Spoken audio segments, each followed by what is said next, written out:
La matinale de Radio Classique avec David Abiker. 7h40, on retrouve donc Christian Macarian pour l'Écho du Monde. Christian, bonjour. Bonjour David. L'offensive américano-israélienne contre l'Iran concerne aussi les alliés de ce pays, au premier rang desquels on trouve la Russie. Vladimir Poutine est-il plutôt en train de perdre ou de gagner compte tenu de ce qui arrive à son allié historique, l'Iran ?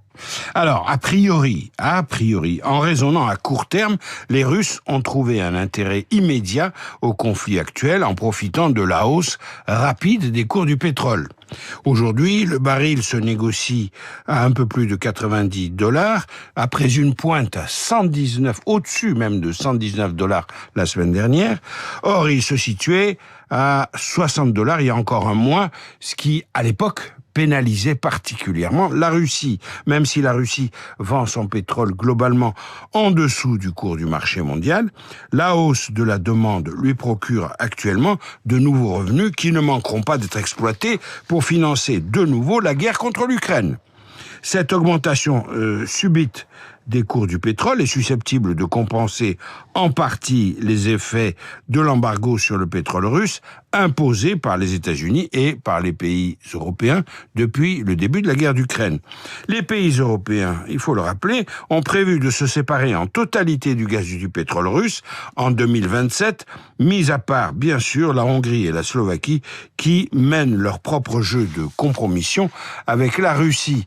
Mais si les cours continuent d'être orientés à la hausse, on risque d'assister effectivement à une altération de l'embargo très strict qui avait été mis en place pour punir la Russie d'avoir envahi l'Ukraine. Alors, tout ça, c'est pour le positif. Donc, si je vous suis correctement, les frappes sur l'Iran, c'est une bonne affaire pour les Russes. Oui, mais il n'y a pas que du positif. Et c'est bien le propos. On peut même ajouter à toutes les causes que je viens d'énoncer le fait que les États-Unis, qui avaient exercé une pression très forte sur l'Inde pour qu'elle cesse d'acheter du pétrole russe, viennent de lui redonner à l'Inde l'autorisation de s'approvisionner sur le marché russe pour compenser le fait que les Indiens ont perdu l'accès aux livraisons de pétrole iranien. L'Inde était devenu le deuxième importateur de pétrole iranien après la Chine.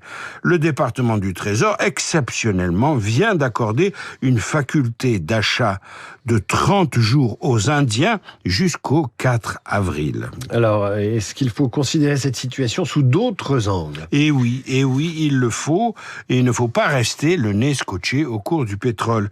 Les États-Unis ont découvert en Iran une certaine résilience, notamment à travers l'usage intensif de drones qui se révèlent très nocifs. Et les États-Unis ont donc décidé de faire appel au savoir-faire le plus qualifié en matière de drones, à savoir les Ukrainiens.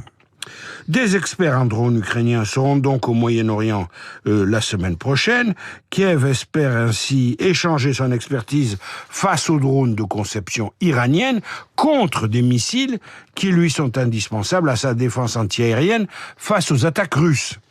Kiev dispose en effet d'une expérience importante pour lutter contre ces appareils. La Russie utilise, on le sait, massivement des drones de conception iranienne, mais désormais fabriqués en Russie et améliorés en Russie, pour bombarder le territoire ukrainien. Face à quoi les autorités ukrainiennes cherchent à faire valoir sur la scène internationale leur expérience technologique acquise contre les forces russes. La Russie n'avait sûrement pas prévu ce retournement en sa défaveur.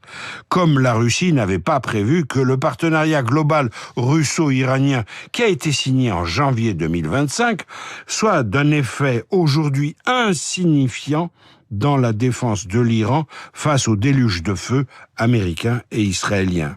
Donc, après la chute de Bachar el-Assad, après la capture de Nicolás Maduro, une défaite russe de plus se profile en Iran, malgré les cours du pétrole. Christian Macarian pour l'Écho du Monde, chronique à retrouver sur votre application Radio Classique. À suivre le journal imprévisible. Le président de la République s'est rendu hier sur le porte-avions Charles de Gaulle. Marc Bourreau nous parle de ces grands bâtiments piliers de la défense nationale et fierté française, évidemment. Il est 8h moins quart, vous